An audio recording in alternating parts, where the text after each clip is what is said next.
আসসালামু আলাইকুম। আমরা বাংলাদেশি ভাইয়েরা যারা আছি তারা কম বেশ সবাই জানি বাংলাদেশে ডিবি অফিসার হারুন। তো উনি বেশ কিছুদিন যাবৎ বাংলাদেশে পালিত অবস্থায় আছে। তো উনি বাংলাদেশের ভিতরে আছে, বাংলাদেশের বাইরে এখনো যেতে পারে নাই।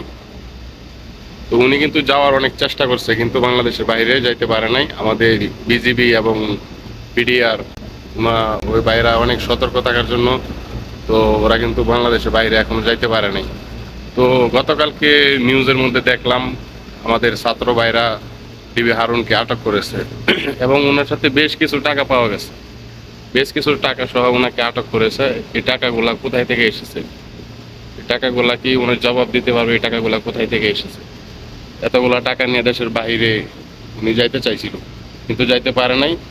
আমাদের ছাত্র ভাইয়েরা ওনাকে ধরতে পেরেছে এবং অবশেষে এটাই হবে, পুলিশের বা সেনাবাহিনীর আওতায় দেওয়া হলো ওনাকে, যে যে শাস্তি পাওয়ার অনুযায়ী।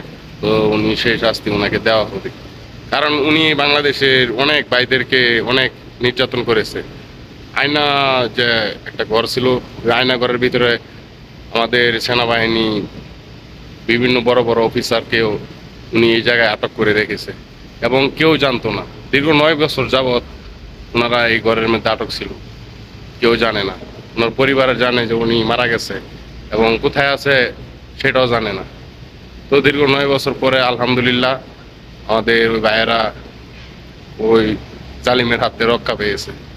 তো ভিডিওটা সবাই বেশি বেশি করে শেয়ার করে দিবেন এবং সাবস্ক্রাইব করে চ্যানেলটাকে লাইক করে পাশে থাকবেন। আসসালামু আলাইকুম।